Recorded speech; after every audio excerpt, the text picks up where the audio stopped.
오늘 우리에게 주시는 하나님의 말씀은 로마서 1장 11절에서 17절까지의 말씀입니다. 신약성경 239쪽입니다.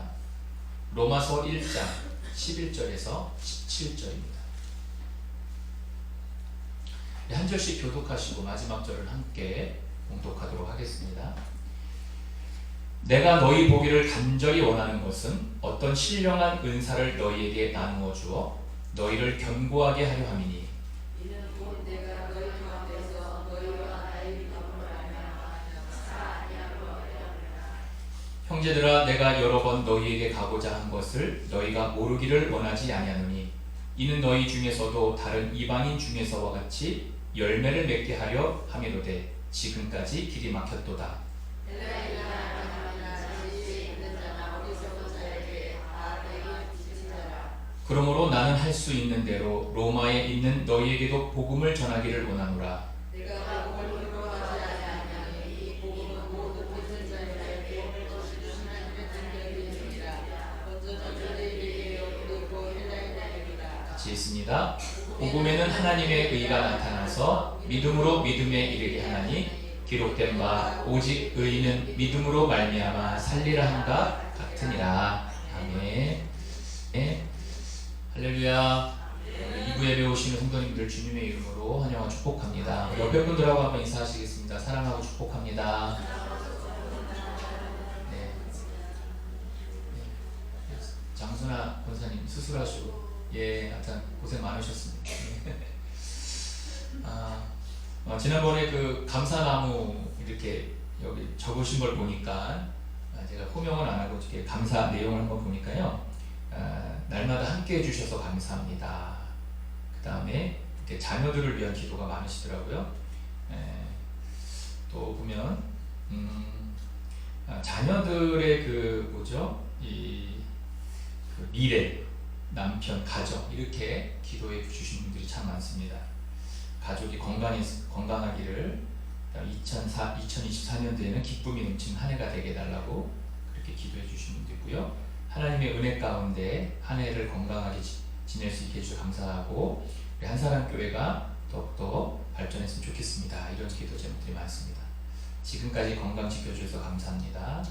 하나님 항상 감사하고 주님 안에서 믿음 생활 잘할 수 있도록 도와달라고 했고요. 그 다음에 올 한해 무탈하게 보내시면 감사하고 더 예배 자리에 더 나올 수 있게 달라고 이렇게 기도해 주신 분도 있습니다.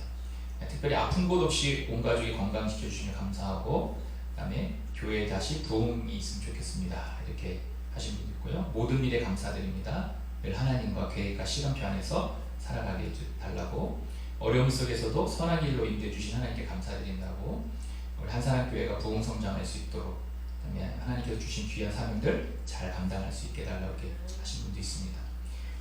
가족들 지켜주셔서 감사하고 믿음의 자녀로 자랄 수 있게 해달라고 이렇게 기도하신 분도 있고요. 지금까지 사건 사고 없이 학교생활 잘 지내게 해주셔서 감사합니다. 사건 사고 네. 한 해 부족한 죄인 사랑으로 인도해 주셔서 감사하다고 적으신 분도 있습니다. 2023년 한 해 동안 주님의 은혜 감사합니다. 이렇게 적으신 분도 있습니다. 그 다음에 주님께서 주신 가정 감사하고 그 다음에 맡겨주신 사업장 잘 사명 감당할 수 있게 해달라고 좋은 교회에서 믿음 생활 할 수 있게 인도해 주셔서 감사하다고 하나님의 자녀됨 감사하고 여러가지 부족한 연약한 잘 붙잡아 주셔서 감사하다고 적으신 분도 있습니다. 1년 동안 건강하게 지켜주셔서 감사합니다. 교회 부흥과 성장, 온 가족 건강과 한사랑 가족의 건강을 축복해달라고 이렇게 기도해 주신 분들이 많습니다. 여러분들 이런 기도의 제목들이 이루어져서 우리 한사랑교회가 더욱더 서로를 위해서 기도하고요. 이 기도 제목들이 하나님 앞에 상달될 줄로 믿습니다. 네, 감사합니다. 할렐루야. 반갑습니다. 오늘 어제 눈을 제가 계단을 계속 쓸었는데 제가 밤에는 포기했습니다. 10시 이후에 눈이 계속 와가지고 그래서 아침에 계단 치웠어요 또. 근데 이제 요만큼씩 좀 뿌렸는데 일부 예배 때는 차를 안 끌고 올라오시더라고요. 왜 안 끌고 올라오시더니 경험상 안 갖고 올라오시더라고요. 저 밑에다 내놓고 다 걸어 올라오시더라고요. 그래서 그렇구나. 나만 몰랐구나. 요만큼씩을 좀 뿌렸습니다. 지금은 이제 좀 녹아서 다 올라오실 것 같은데 길이 미끄러우니까 길 조심하시고 추우니까 모자 쓰고 다니시기 바랍니다. 꼭 어르신들은 모자를 쓰셔야 됩니다.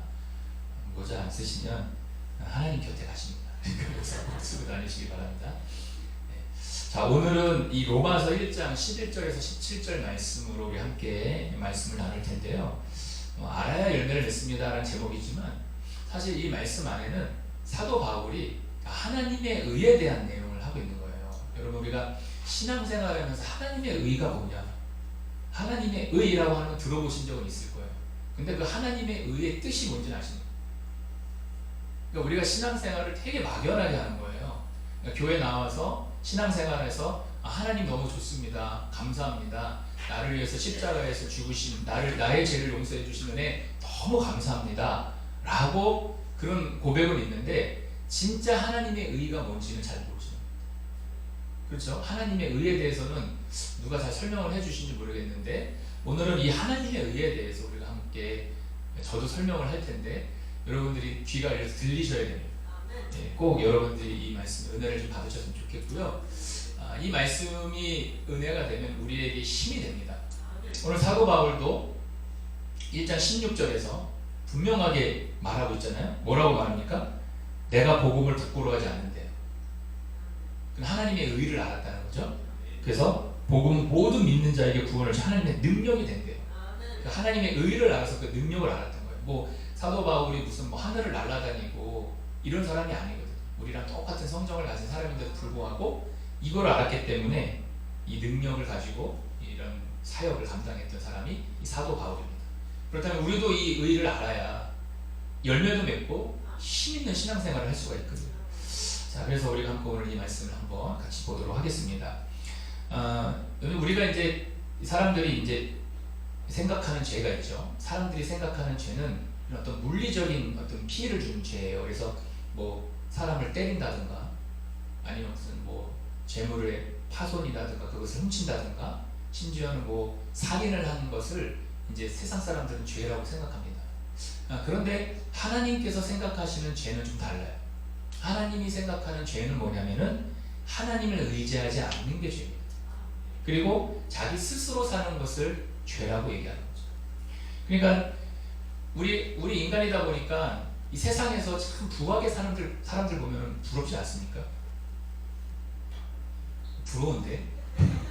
부럽습니다. 그것을 능력이라고 생각하는 거예요. 그러니까 보니까 그 능력이 많은 사람들 보면 막 부럽습니다. 그런데 그리스도인은 그럼 어떻게 살아야 되겠냐고 하는 물음표가 달리는 거예요. 그리스도인은 어떻게 살아야 되겠는가? 그럼 어떻게 살아야 되겠습니까? 결국은 하나님이 공급해 주시는 은혜로 살아야 되는 거죠. 그것이 많던 적던 그 공급해 주심 때문에 감사하며 살아야 된다는 겁니다. 그 삶을 하나님께서 원하시는 거예요. 근데 그것을 뛰어넘다 보니까 지난주에도 말씀드렸지만 상대적인 박탈감이 있으니까 그것을 인하여서 오버하게 되고 죄를 짓게 되는 일들이 우리 안에 탐심이 들어오는 거죠. 그럼 우리 인간이 어떻게 살아야 되겠냐 했을 때 사람들은 어떻게 사냐면은 마음대로 살잖아요. 마음대로 살고 세상에 있는 많은 것들을 채웁니다. 그래서 뭐 가지고 싶은 거, 먹고 싶은 거, 누리고 싶은 것들을 다 누리면 살아요. 그럼 그것을 다 누려주면 행복해야 되는데 행복해하지 않습니다. 그러니까 행복하지 않다 보니까 어디까지 가냐면은 마약까지 손을 대는 거예요. 만약에 그것들이 행복하다 그러면은 마약을 할 이유가 없죠. 그러니까 결국은 인간은 영적인 존재라는 것을 우리가 알 수가 있어요. 그러니까 영적인 존재이다 보니까 여러분 그런 어떤 세상의 것들을 채운다고 해서 채워지는 게 아닙니다. 그럼 마약을 하면 안 되죠. 그래서 우리가 아무리 많은 것들을 채워도 만족함이 없고요. 그 목마름 가운데 사는 겁니다. 그래서 우리가 인간이 하나님께서 그럼 이런 인간들에게 뭐라고 말씀하시냐면 나에게 오라고 말씀하시는 거예요. 나에게 와라. 나에게 오면 쉼을 얻을 수가 있다. 그리고 나에게 오면 자족함이 있다. 나에게 오면 만족함이 있어 라고 말함에도 불구하고 그런 하나님의 어떤 복음이 들려졌음에도 불구하고 사람들은 그 복음을 잘 못 듣는다. 왜 복음을 듣지 못할까? 왜 사람들은 그 복음을 왜 못 들을까? 라고 했을 때 고린도후서 4장 3절 4절 말씀에 보면은 이런 말씀이 있습니다. 만일 우리의 복음이 가리었으면 많은 자들에게 가리어진 것이라. 그 중에 이 세상의 신이 믿지 아니하는 자들의 마음을 혼미하게 하여 그리스도의 영광의 복음의 광채가 비치지 못하게 함이라고 말하고 있습니다. 그러니까 여러분 세상의 신 마귀가 여러분 그 마귀가 마음을 혼미하게 하는 거예요. 그래서 그 영광의 빛이 비춰지지 못하게 막는 겁니다. 예를 들어서 제가 수요일날 융프라고 얘기를 했습니다. 그 스위스의 융프라고 한 분 갔다 오셨더라고요. 사진이 있습니다. 그리고 저런 곳이에요. 얼마나 멋있습니까? 진짜 가보고 싶습니다. 저희 한번 꼭 같이 가시죠. 근데 여러분 저기가 정말 아름답고 다음 그림 저런 곳이에요. 뭐 그림 같지 않으십니까? 말이 됩니까? 위에는 설산이 있고 푸른 잔디에 이게 진짜 하나님이 만드신 이런 곳인데 이런 저거를 아는 사람들한테는 말을 해도 감동이 되는 거예요. 지금 뭐 서정희 원사님은 마음에 막 감동이 막 물밀듯이 밀려오는 거예요. 와 멋있다. 근데 저희는 몰라요. 가보질 않아서 글로만 배워서. 근데 이제 어떤 이제 오늘 이 방금 말씀드렸던 이 4절 고린도후서 4장 4절에 의하면은 이제 저런 말을 한다 하더라도 뭐 감동이 없는 사람들한테 어떻게 비춰지냐면 뭐 어떻게 그게 뭐 어땠다는 건데 나도 알아 뭐 사진으로 봤어 이런 식으로 이제 설명을 하는 겁니다.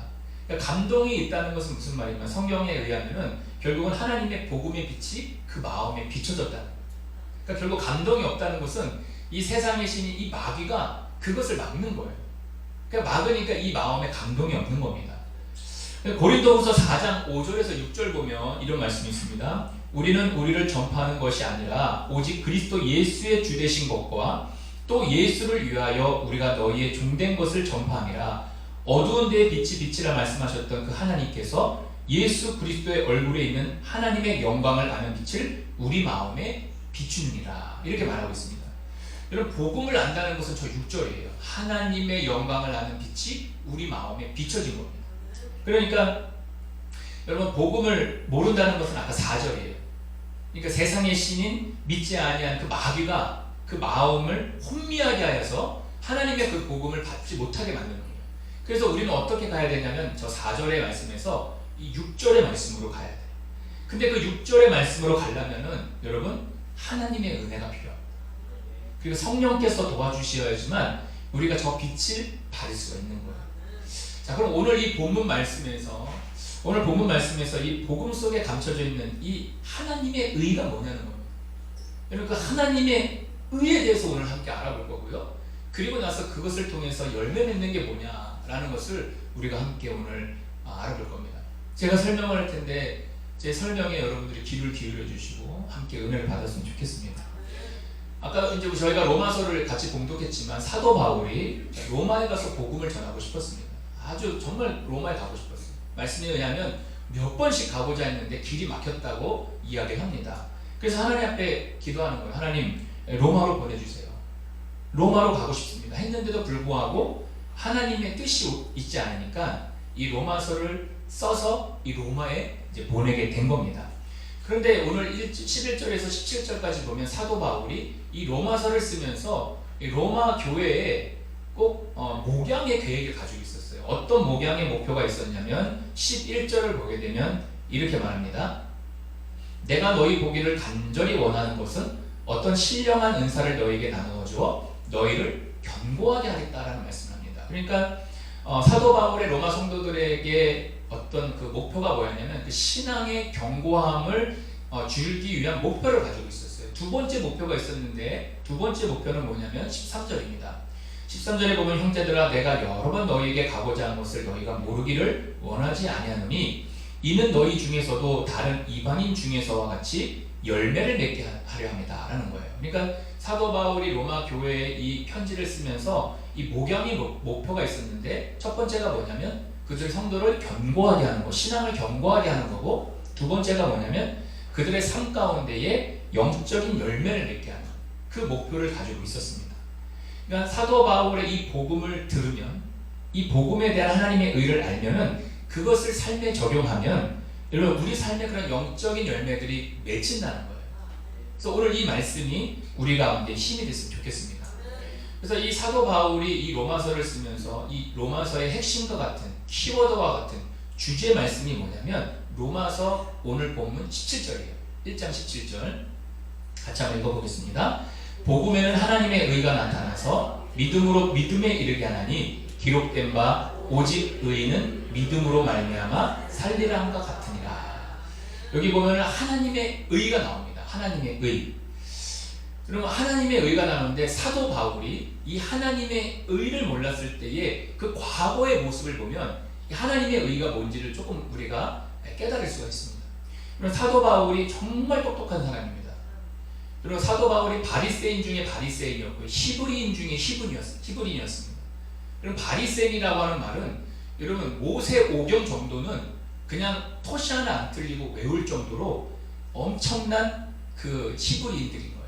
모세오경이 뭡니까? 창세기, 출애굽기, 레위기, 민수기, 신명기 정도는 그냥 토시 하나 안 틀리고 외우는 사람이었어요. 그냥 암송할 사람이었습니다. 근데 이 사도 바울이 다메섹으로 가는 그 길에서 예수님을 만납니다. 그 예수님을 만나고 나서 복음을 정확하게 깨달아요. 그리고 나서 이 사도 바울이 어떻게 하냐면 아라비아 광야로 가서 자기의 가지고 있었던 그 신학을 정립을 합니다. 그리고 다시 돌아와가지고 길리기아 다소에서 10년간 다시 한번 그 말씀의 연구를 해요. 그러니까 결국 사도 바울이 자기가 가지고 있었던 그 학문을 그 예수를 만남으로 인하여서 13년 동안 다시 그 신학을 정립을 해요. 그리고 나서는 이 사도 바울이 여러분 정말 유대인들을 대항하는 강력한 변론자로 서게 되는 거예요. 그게 왜 그렇게 됐냐면은 자기의 생각, 신학이 바뀐 거예요. 자기의 신학이. 그래서 유대주의자들과 견주어 싸울 수 있는 그 능력을 13년 동안 가졌죠. 그래서 안디옥에서도 사역을 하고 사도 바울이 1차, 2차, 3차 전도 여행을 합니다. 그리고 사역의 경륜이 다 쌓이고 나서 그리고 나서 AD 57년경에 이 로마서를 써서 로마에 보내는데 그 사도 바울이 로마서 10장 2절 3절에서 이 핵심과 같은 말을 해요. 자기가 그 긴 시간 동안 사역과 신학의 모든 정립을 통해서 했던 이야기가 뭐냐면 로마서 10장 2절 3절입니다. 그 말씀을 보면 이렇게 나옵니다. 내가 증언하노니 그들이, 이 그들이라고 하는 것은 자기를 포함해서 이스라엘 민족을 얘기하는 거예요. 하나님께 열심히 있으나 올바른 지식을 따른 것이 아니라 하나님의 의를 모르고 자기 의를 세우려고 힘써 하나님 의에 복종하지 아니하였느니라. 하나님의 의라는 말이 계속 나오는 거예요. 이 하나님의 의. 한 군데 더 보면 디모데전서 1장 13절에 보면 사도 바울이 이 하나님의 의를 몰랐을 때 자기를 어떻게 표현하는지 한번 볼게요. 같이 있습니다. 시작. 내가 전에는 비방자요, 박해자요, 폭행자였으나 도리어 긍휼을 입은 것은 내가 믿지 아니할 때에 알지 못하고 행하였습니다. 그러니까 사도 바울이 이 복음에 대한 하나님의 의를 몰랐을 때에는 비방자요, 박해자요, 폭행자였다고 고백을 하고 있는 거예요. 그러니까 여러분 이 사도 바울은 율법으로는 흠이 없는 사람입니다. 근데 자기가 실패한 이유가 뭐라고 말하고 있냐면은 내가 복음을 알기 전에 내가 믿지 아니할 때에 알지 못해서 이런 일을 했다라고 고백을 하고 있는 겁니다. 그러니까 저기 말하는 그들이라고 했을 때 이스라엘 백성도 마찬가지예요. 그 이스라엘 백성들도 왜 실패했냐? 그들이 하나님을 몰라서 실패한 게 아니라 하나님의 의를 몰라서 실패한 거예요. 자기의 의를 나타나면서 실패한 겁니다. 그러니까 하나님에 대한 지식이 없어서 그 백성이 망하게 된 거예요. 여러분 지금도 교회가 몸살을 앓고 있는 것은 외부적인 요인이 아닙니다. 여러분 초대교회를 생각해 보세요. 외부적인 요인이 있을 때 교회가 어떻게 됐죠? 그 박해가 심했을 때 더 교회가 똘똘 뭉쳐서 그 박해를 이겨냈습니다. 그러니까 지금 이 교회가 어려움을 당하는 것은 누구 때문에 어려움을 당하느냐면 교회 안의 문제입니다. 그 교회 안에 있는 하나님의 의를 모르는 그 사람들, 쉽게 얘기해서 자기의 열심이 있는 사람들 때문에 참 어려움을 갖는 거예요.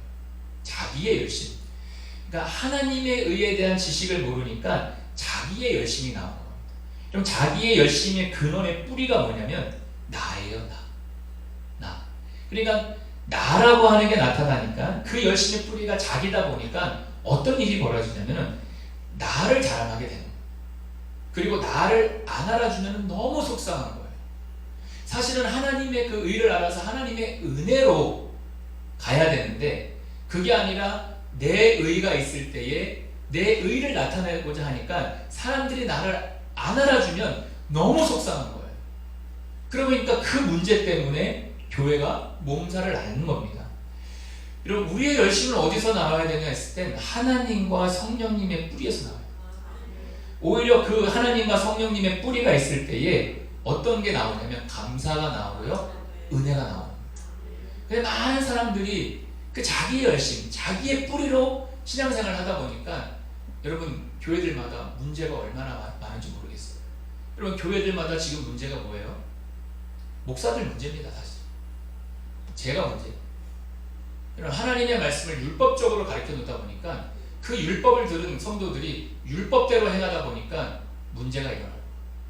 그 장로님들이 목사들 쫓아내고 그 목사들이 문제를 일으키는 겁니다.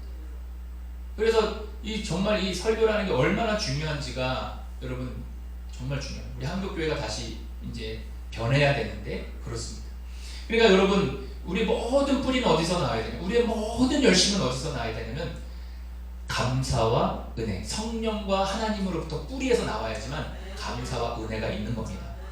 자, 그렇다면 이 사도 바울이 깨달은 은혜가 있어요. 그 복음이 뭐냐는 거예요. 사도 바울이 깨달은 복음이 뭐냐요. 그를 그렇게 변화시킬 수 있었던 그 복음이 뭐냐는 거예요. 여러분, 여러분들이 생각하는 복음이 뭡니까? 막연하죠?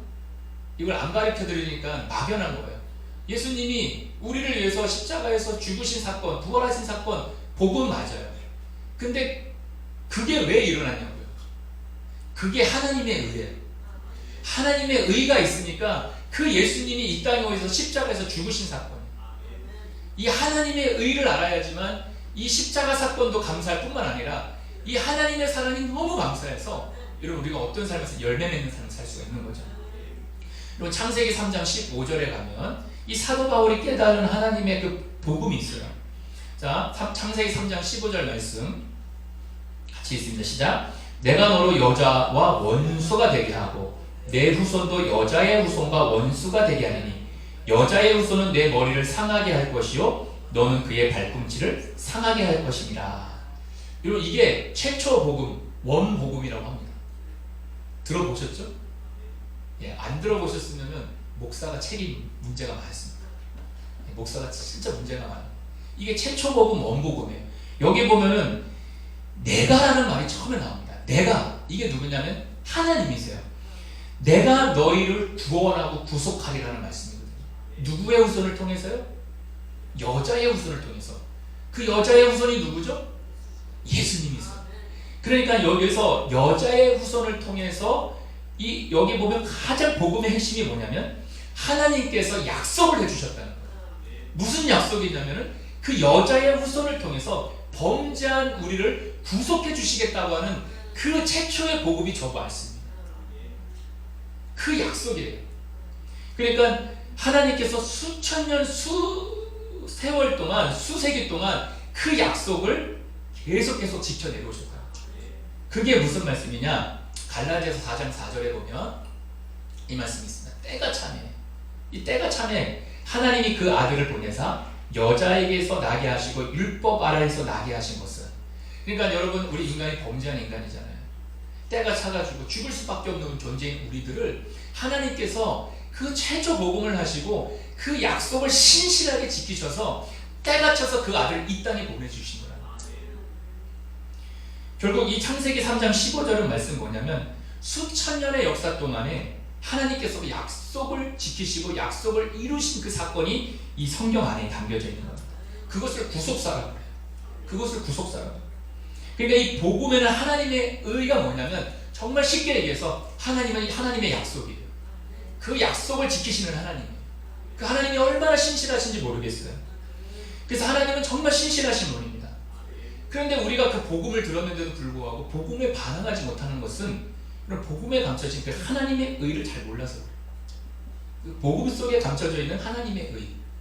그럼 여러분, 복음 속에 감춰져 있는 이 하나님의 의가 뭐냐? 제가 예를 들어 설명해 드릴 테니까 이 예를 통해서 여러분들이 하나님의 그 복음 속에 감춰져 있는 의를 진짜로 이것을 통해서 깨달으셨으면 좋겠어요. 할렐루야. 부모님들이 자녀들에게 500만 원의 등록금을 줍니다. 이제 500만 원의 등록금을 주면 사실 그 500만 원의 등록금 안에는 여러분 돈의 가치도 있지만 그 500만 원의 돈 안에 들어있는 진짜 가치가 뭘까요? 여러분 그 500만 원의 등록금을 주기 위해서 여러분 그 아버지가 부모가 아버지가 그 500만 원을 준비하기 위해서 어떻게 준비합니까? 정말 돈 안에는 아버지의 사랑이 담겨져 있고 그리고 아들을 향한 거기가 사랑이 담겨져 있고 그것을 벌기 위해서 모욕도 참고 눈물도 있고 땀도 있고 사랑도 있고 희생이 있는 거예요. 그런데 여러분 이 500만 원에 담겨져 있는 이 아버지의 희생과 사랑과 그 자식을 향한 하나님 그 마음을 알면 쉽게 해서 아버지는 그 의무를 다하잖아요. 근데 그 500만 원에 대한 그 내용 진짜 그 돈 안에 들어있는 가치를 아는 아들은 효자예요. 근데 어떤 아들은 1억을 줘도 많이 안 줬다고 투덜대요. 그 무슨 거죠? 결국은 그 부모의 그 돈 안에 들어있는 그 뜻을 모르는 거예요. 그걸 불효자라고 얘기합니다. 그러니까 여러분 복음 속에 감춰지는 하나님 의가 뭐냐면은 하나님께서 우리를 향한 하나님의 사랑과 희생과 눈물과 모욕이 그 안에 다 담겨져 있는 거예요. 그게 하나님의 의예요. 여러분 하나님의 의를 이해하면은 무슨 일이 생기냐면은 우리에게 믿음이 생깁니다. 왜냐하면 거기 안에 하나님의 사랑과 희생과 눈물과 모욕과 모든 게 담겨져 있는 거예요. 그래서 복음에 합당한 삶을 살아갈 수 있는 그 힘과 믿음과 은혜가 생기는 거예요. 근데 그걸 모른다. 우리가 막연하게 신앙생활을 그걸 모르면서 신앙생활 그냥 예수님이 십자가에서 죽고 다시 3일 만에 부활하셔서 그 십자가만 살아요. 그러면 그 하나님께서 그 아들을 이 땅에 보내주시겠다고 약속하신 그 하나님의 의를 알아야 우리가 믿음이 생기는 거예요. 은혜가 생기는 겁니다. 그 믿음으로 잘할 수가 있어요. 그러면 믿음으로 살게 되고 거기에 복음에 합당한 삶을 살 수가 있는 거죠. 여러분 탕자의 비유를 통해서 다시 한번 설명해 드리면 여러분 탕자가 아버지로부터 재산을 다 받아서 저 먼 타국으로 갑니다. 허랑방탕한 삶을 하죠. 돈 다 씁니다. 이 아들을 언제 오나 해가지고 맨날 바깥에 그 동굴밭에 나가서 그 아들이 오늘 오나 내일 오나 그 아버지는 그 아들을 기다려요. 그러니까 그 아버지는 그 의무를 다합니다. 아버지에 대한 의무를 다해요. 근데 이 아들이 돈 다 쓰고 나서 어떻게 하죠? 내가 지금 배가 고픈데 지금 쥐열 열매 먹을 열매도 없고 우리 아버지 집에 가면은 풍족한데 그래서 다시 돌아옵니다. 그러면 아버지한테 뭐라고 말해요? 자신을 품꾼의 하나로 받아달라고 이야기합니다. 근데 이 아버지가 어떻게 합니까? 이 아버지가 여전히 이 아들을 사랑해요. 그래서 잔치도 열어주고 그리고 이 아들을 상속자로 세워줍니다. 그러니까 아버지는 아버지로서의 의무를 다하는 거예요. 여러분 하나님께서 우리를 뭘로 봐주시냐면 의인으로 봐주십니다. 그것이 하나님의 은혜예요. 하나님의 사랑을 만나는 거예요. 그러니까 이 복음 속에 나타난 이 하나님의 의가 뭐냐면 정말 죽을 수밖에 없는 우리를 하나님께서 아들 삼아 주셨고 그리고 그것을 약속해 주셨고 그 안에는 사랑과 희생과 그 십자가의 사랑은 하나님의 사랑과 희생과 눈물과 모든 것들이 그 안에 담겨져 있는 거예요. 그것이 처음부터 약속하셔서 지금까지 그 구속사로 우리를 사랑하신다고 하나님 우리에게 얘기해 주시는데 우리가 그 뜻을 모르면 우리의 신앙생활은 너무 그냥 수박 겉핥기의 신앙생활을 합니다. 그 사랑을 깨달을 때에 그 하나님의 사랑을 알 때에 우리에게 믿음이 생기고 은혜가 생기는 겁니다. 여러분 그렇다면은 오늘 이 복음 속에 나타난 이 하나님의 의를 깨달아서 우리 삶에 적용해 본다는 거예요. 어떻게 적용해 보겠냐는 거예요. 첫째는 하나님은 신실하신 분입니다. 그럼 신실하심에 우리도 반응을 해야 돼요. 뭘로 반응해요? 우리도 신실함으로 반응을 해야 됩니다. 왜냐하면 하나님은 약속을 지키시는 분이잖아요. 하나님은 우리가 어떤 상황이어도 약속을 지키시는 분이에요. 그럼 우리는 어떻게 되냐? 우리도 그 신실하심에 반응을 해야 됩니다. 여러분 한나 이야기 하나 해보겠습니다. 여러분 한나가 여러분 아들을 못 낳았어요. 하나님 뜻이었죠. 그 둘째 여자 분리 나는 애를 숭숭숭 납니다. 그 분이 얼마나 괴롭히는지 속이 상해가지고 이제는 그 엘리 제사에 있는 성전에 가서 기도를 합니다. 너무 간절한 마음으로 기도합니다. 근데 그 기도하는데 하나님께서 약속을 해주죠. 너에게 아들을 주리라. 그리고 그 약속을 지키십니다. 하나님께서. 근데 그 한나가 그 약속을 받고 나서 이 한나가 하나님 앞에 어떻게 반응하는지를 한번 보겠습니다. 사무엘상 1장 26절에서 28절 보면 한나가 이르되 내 주여 당신의 사심으로 맹세하나이다. 나는 여기서 내 주 당신 곁에 서서 여호와께 기도하던 여자라. 이 아이를 위하여 내가 기도하였더니 내가 구하여 기도한 바를 여호와께서 내게 허락하신지라. 그러므로 나도 그를 여호와께 드리되 그의 평생을 여호와께 드리나이다 하고 그가 거기서 여호와께 경배하니라. 이게 뭐냐면 사무엘이라는 아들을 받고 나서 신실하신 하나님의 약속을 받고 나서 이 한나가 자기도 신실함으로 하나님 앞에 약속을 이행하는 그 아들을 하나님께 바치는 사건입니다. 여러분, 우리는 하나님 앞에 내가 급할 때는 약속 엄청 많이 합니다. 하나님 이렇게 해주시면 저 이렇게 하겠습니다. 하나님 이렇게 해주시면 이렇게 하겠습니다. 하나만 얘기했는데도 저는 이렇게 하겠습니다 라고 엄청나게 하나님 앞에 급할 때 엄청나게 하나님 약속했습니다. 여러분, 그 약속들 다 이행하셨습니까? 여러분, 그 약속 이행했으면 아마 이 땅 위에 복음이 전파된 곳이 없을 것입니다. 근데 여러분, 우리 예수 믿는 사람에서 가장 중요한 것은 뭐냐면 변함이 없으신 신실하신 하나님을 섬기는 것. 그 하나님은 약속을 지키시고, 그러니까 우리는 그 신실함으로 우리도 반응을 해야 돼요. 여러분, 남편에게 순종하는 거 어렵습니다. 아내를 사랑하는 거 더 어렵습니다. 여러분, 어렵습니다. 진짜 어렵습니다. 목사님 잘 모르셔서 그런데 살아보세요. 다 똑같습니다. 다 똑같습니다. 별반 차이 있겠습니까? 똑같습니다. 근데 여러분, 아내를 사랑하는 거, 부부 생활을 하는 거, 잘하는 것도 신실함입니다. 왜냐? 많은 사람들 앞에서 약속을 했거든. 많은 사람들 앞에서 약속을 했습니다. 여러분, 이 신실하다는 걸, 하나님 그 약속의 신실함을 신실함으로 보답할 수 있는 우리가 돼야 됩니다. 한나가 그렇게 했고요. 성경에 나오는 많은 선진들이 그렇게 살았습니다. 여러분, 우리도 우리 삶 가운데서 이런 신실함으로 영광을 돌렸으면 좋겠습니다. 두 번째는 하나님은 사랑이세요. 근데 사랑을 사랑으로 갚는 건 굉장히 추상적이잖아요. 근데 어떻게 해야 되냐? 요한복음 14장 21절에서 이런 말씀이 있습니다. 나의 계명을 지키는 자라야 나를 사랑하는 자니. 이 말씀입니다. 여러분, 하나님께서 우리에게 주신 가장 큰 계명 두 가지가 뭐죠? 하나님 사랑하고 이웃을 사랑하는.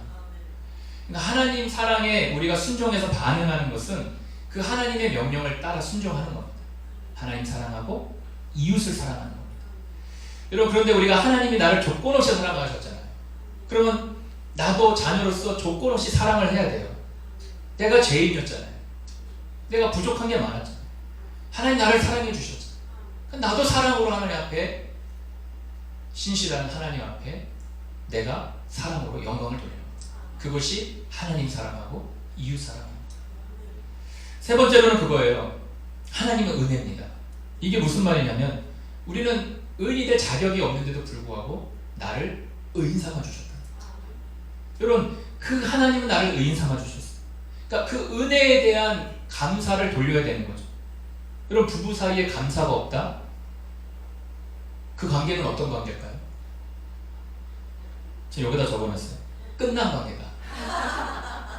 하나님과 나와 감사가 없으면 그 관계는 끝난 거예요. 하나님은 우리에게 은혜를 부어주셨습니다. 하나님의 의를 가지고 자기 아들을 이 땅에 보내주시면서까지, 십자가에 죽이시면서까지 자신의 그 신실함을 보여주셨어요. 근데 우리는 그 은혜를 받은 자임에도 불구하고 그 은혜를 은혜로 여기지 않습니다. 우리가 그것을 감사함으로 여겨야 되는데, 우리가 그 감사가 없으면 하나님과의 관계에서 그 관계가 끊어졌다는 말이죠. 골이 폐어졌다는 얘기예요. 그 골이 뭐냐? 서두에서도 얘기했지만 그 세상의 신, 그 마귀가 하나님의 그 영광의 빛이 비춰지지 않도록 할 때에 우리가 그것을 이길 수 있는 방법은 영적으로 하나님의 은혜로 우리가 그것을 하나님의 빛을 받을 수가 있는 거예요. 그럴 때에 우리가 그 은혜 때문에 감사해서 우리가 그 하나님 앞에 감사함으로 반응할 수가 있는 거예요. 마찬가지로 부부 사이도 예를 들어서 여러분 감사가 떨어졌다. 감사가 떨어지면 그 남편이 과분한 존재가 돼야 되는데 감사가 떨어지면 어떻게 되느냐? 원수가 아니라 왼수가 되죠. 왼수가. 여러분 남편도 마찬가지고 아내도 마찬가지입니다. 여러분 그 은혜가 떨어지면은 이 공동체 안에서도 그냥 항상 좋게 보이던 사람이 은혜가 떨어지면 어떻게 보이냐면은 왼수가 되고 부족한 모습만 보이는 겁니다. 그 남편도 마찬가지고 아내도 마찬가지고 과분한 존재지 않습니까? 사랑할 때 너무 뜨겁게 사랑하지 않으셨습니까? 눈꼴시기? 근데 지금 왜 그러세요? 여러분 하나님 말씀에 섬기고 하나님의 뜻에 합당하게 살아갈 때에 여러분 하나님께서 우리에게 있는 그 은혜를 통해서 우리가 다시 한번 하나님의 그 의를 통해서 다시 한번 새롭게 될 수가 있는 겁니다. 하나님의 은혜를 받으면서 그것을 과분하게 생각하는 그냥 은혜가 우리 가운데 있어서 모든 상황에서 우리가 영광을 돌릴 수가 있는 거죠. 그래서 여러분 오늘 이 삶 속에서 하나님의 그 신실하심 그리고 하나님의 사랑 우리가 순종으로 반응하고 또 은혜를 받은 사람으로서 감사로 돌릴 때에 우리 삶 가운데에서 여러분 열매가 맺어지는 겁니다. 하나님은 이런 분이세요. 예수님의 십자가만 생각하시기 전에 하나님의 의에 대해서도 한번 생각해보세요. 아까 말씀드렸던 그 500만 원 안에 들어있는 그 아버지의 희생과 사랑과 눈물과 모욕과 모든 것들을 한번 생각해보세요. 그거를 아는 자는 효자입니다. 그걸 모르는 게 불효자예요. 돈을 아무리 많이 부어주고 하나님께서 많은 것들을 줘도 깨달지 못하는 거예요. 그러나 하나님은 신실하신 분입니다. 하나님 그 약속을 지키시는 분이에요. 그래서 그 약속하시는 분이 성경 말씀을 통해서 그 긴 시간 동안에 그 약속을 지켜주셨고 우리가 그것을 깨닫고 믿으면 우리는 그 하나님의 의에 대해서 깨달아 신실하신 하나님과 사랑의 하나님과 그 은혜의 하나님을 만나서 살아갈 수가 있는 겁니다. 여러분 우리가 2023년도를 마무리하는데 이제 2024년도에도 정말 하나님의 의가 뭐냐, 십자가가 뭐냐, 복음이 뭐냐 이것들을 우리가 하나씩 더 배워가면서 정말 신앙생활에서 수박 겉핥기 신앙생활 하지 마시고 진짜 가슴 저리게 하나님의 의가 뭔지를 깨달아서 그 신실하심과 사랑과 은혜를 가지고 하나님 앞에 영광을 돌릴 수 있는 저와 여러분이 되었으면 좋겠어요. 하나님은 여러분을 사랑하십니다. 저도 사랑하십니다.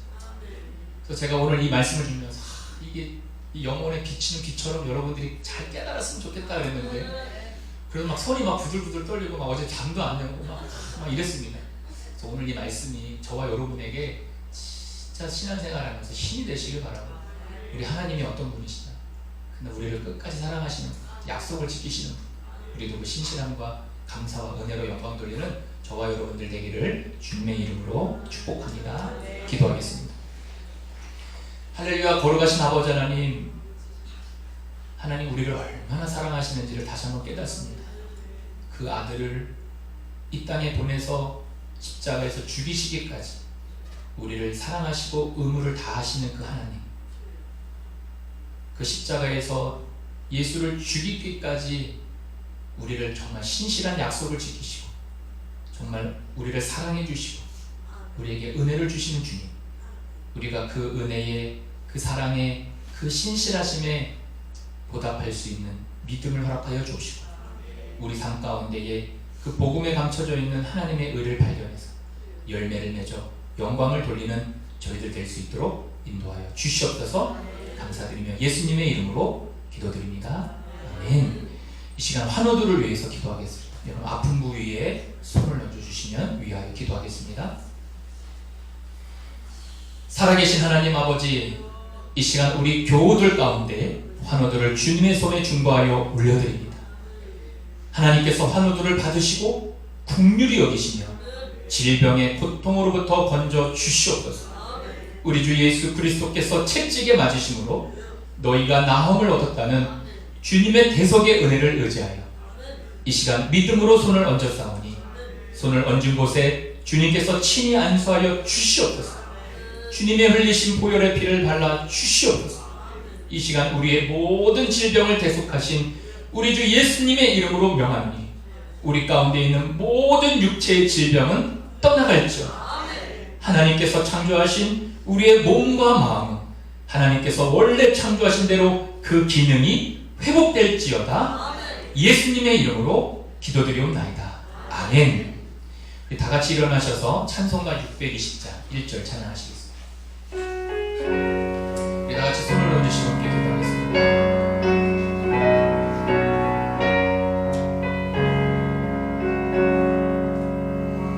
여기에 모인 우리 주의 은총 받은 자여라. 주께서 이 자리에 함께 계심을 아노라. 언제나 주님만을 찬양하며 따라가리니 시험을 당할 때도 함께 계심을 믿노라. 이 믿음도 굳세라. 주가 지켜주신다. 어둠 밤에도 주의 밝은 빛 인도하여 주신다. 기도하겠습니다. 이제는 우리 주 예수 그리스도의 은혜와 아버지 하나님의 극진하신 사랑하심과 성령님의 내주교통하심, 하나님의 의를 깨달아 그 신실하심과 그 사랑과 그 은혜를 깨달아 하나님 앞에 보답하는 우리 귀한 성도님들 머리 위에, 그들의 사업장과 직장과 일터 위에 지금부터 영원토록 함께 하시기를 간절히 축원하옵나이다. 아멘.